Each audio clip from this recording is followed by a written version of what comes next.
Welcome to K7 media.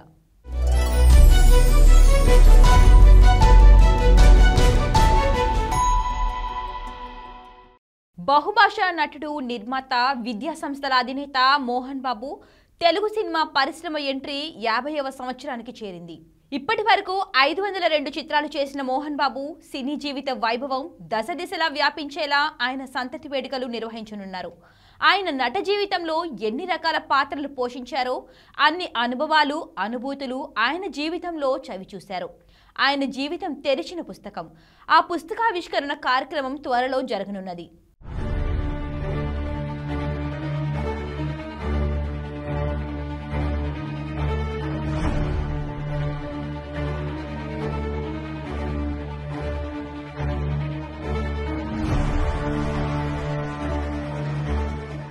బంగ్లాదేశ్లో అల్లరి ముఖలు, స్థలాలపై దాడులు, ఆస్తుల దహనం నేపథ్యంలో భారతదేశానికి చెందిన ఇస్కాన్ కృష్ణ చైతన్య ప్రభు అరెస్టు ప్రాధాన్యత సంతరించుకుంది.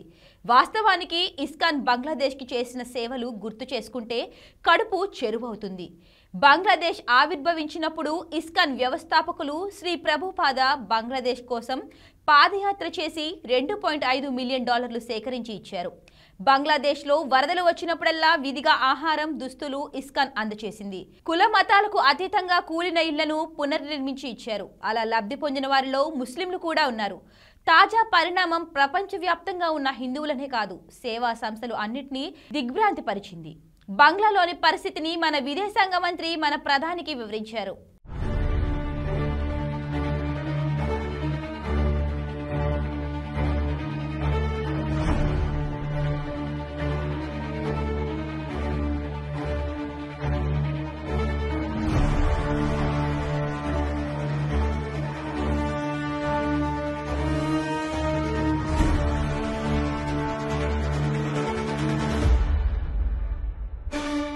సీఎం పీఠం కోసం మహారాష్ట్ర రాజకీయాల్లో ఉత్కంఠ కొనసాగుతుంది. మహారాష్ట్ర సీఎం పదవిపై 1-2 రోజుల్లో నిర్ణయం తీసుకుంటాం. ప్రభుత్వ ఏర్పాటుపై సానుకూల చర్చలు జరిగాయి. ముంబైలో మరోసారి చర్చించిన అనంతరం దీనిపై నిర్ణయం ప్రకటిస్తామని ఆపద్ధర్మ ముఖ్యమంత్రి షిండే వెల్లడించిన సంగతి తెలిసిందే. ఇదిలా ఉంటే ఫడ్నవీస్ ముఖ్యమంత్రి రేస్లో ముందున్న మరో ఆలోచన పైన బీజేపీ అధిష్టానం కసరత్తు చేస్తున్నట్లు సమాచారం. మహారాష్ట్రలోని సామాజిక సమీకరణాలను బీజేపీ అధిష్టానం బేరీజు వేస్తున్నట్లు వార్తలు వస్తున్నాయి. ఇదిలా ఉంటే ఉప ముఖ్యమంత్రి పదవిని ఏక్నాథ్ షిండే తిరస్కరించారని ఆయన సన్నిహితుడు ఒకరు తెలిపారు. కేబినెట్లో ఆయన భాగంగా ఉండాలని, అయితే సీఎంగా చేసి మళ్లీ ఉప ముఖ్యమంత్రిగా ఎలా చేయగలరని శివసేన ఎమ్మెల్యే సంజయ్ సిర్సత్ అభిప్రాయపడ్డారు.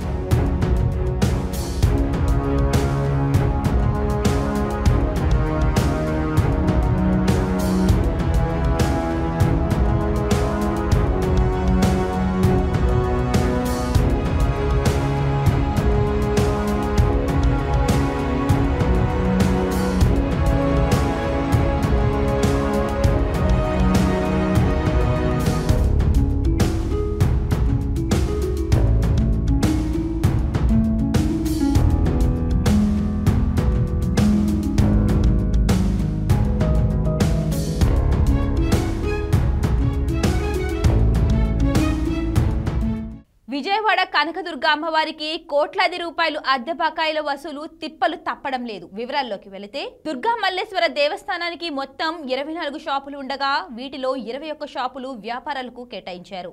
వీరు మొదట్లో అద్దెలు సక్రమంగానే చెల్లించినప్పటికీ ఆ తరువాత ఆపేశారు. దీంతో ప్రస్తుతం ఈ షాపుల అద్దె బకాయిలు సుమారు 2.5 కోట్లకు చేరాయి. అధికారుల తీరుపై ఈవో సీరియస్ కావడంతో 9 మంది వ్యాపారుల నుంచి ₹1,20,00,000 వసూలు చేశారు. ఈ క్రమంలో అభివృద్ధి పనుల్లో భాగంగా కనకదుర్గ నగర్లోని అన్ని షాపులను ఈవో ఖాళీ చేయించారు. ఆ తర్వాత అదే బకాయిలు చెల్లించిన 9 మందికే అధికారులు షాపులు కేటాయించారు.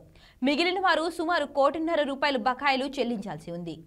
ఇవే కాక గోశాల సమీపంలోని 9 మంది వ్యాపారులు సుమారు 50 లక్షలు అద్దె బకాయి ఉన్నారు. ఈ మొత్తం వారంలో చెల్లించాలని, లేకపోతే చర్యలు తీసుకుంటామని ఆ నోటీసు ఇచ్చారు. కాగా అద్దె తగ్గించాలని కోరుతూ ఈ 9 మంది వ్యాపారులు ఈవోకు లేఖ రాశారు.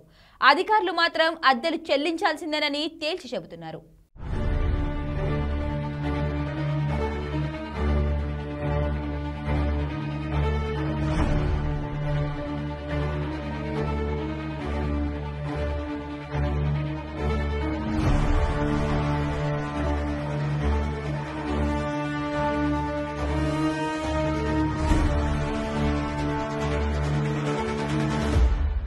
కృష్ణా జిల్లా వైసీపీ ఎంపీటీసీలు జెడ్పీటీసీలతో వైసీపీ అధినేత వైఎస్ జగన్ తాడేపల్లిలో శుక్రవారం రాత్రి సమావేశం నిర్వహించారు. ఈ సందర్భంగా జగన్ మాట్లాడుతూ రాష్ట్రంలో రెడ్ బుక్ రాజ్యాంగం కొనసాగుతుందని అన్నారు. చంద్రబాబు వ్యవస్థలన్నిటినీ కుప్పకూల్చారని ఆరోపించారు. తమ పాలనలో ప్రతి వ్యక్తికి ఆర్థిక చేయూతను అందించామని వివరించారు. ఈ కార్యక్రమంలో మాజీ ఎమ్మెల్యేలు వైసీపీ ముఖ్య నేతలు పాల్గొన్నారు. ఎక్కడ చూసినా కూడా ఈరోజు రెడ్ బుక్ రాజ్యాంగం జరుగుతూ ఉంది.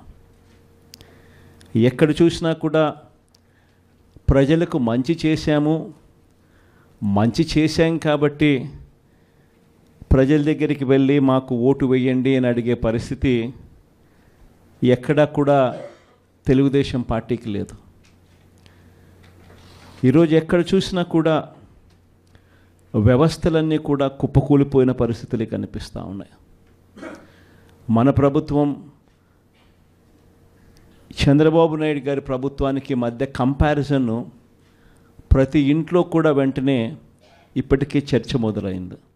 ఇద్దరి మధ్య రిలేషన్షిప్ చెడిపోతే మానసిక వేదనకు గురి కావడం సహజమని సుప్రీంకోర్టు అభిప్రాయపడింది. అందులో ఒకరు ఆత్మహత్య చేసుకుంటే బ్రేకప్ ను సూసైడ్ గా ప్రేరేపించినట్లుగా పరిగణించలేమని స్పష్టం చేసింది.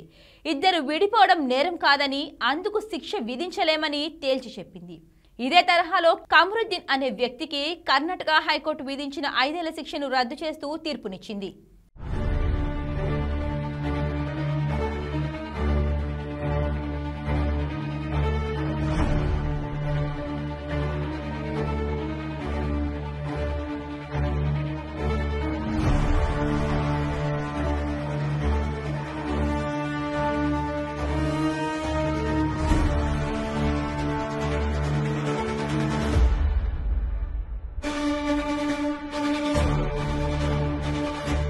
జగన్ జమానాలో 13,59,805 ఎకరాల అసైన్డ్ చుక్కల ఇనాం షరతులు గల పట్టా భూములను నిషేధ భూముల జాబితాలో 22A నుంచి నోటిఫై చేశారు.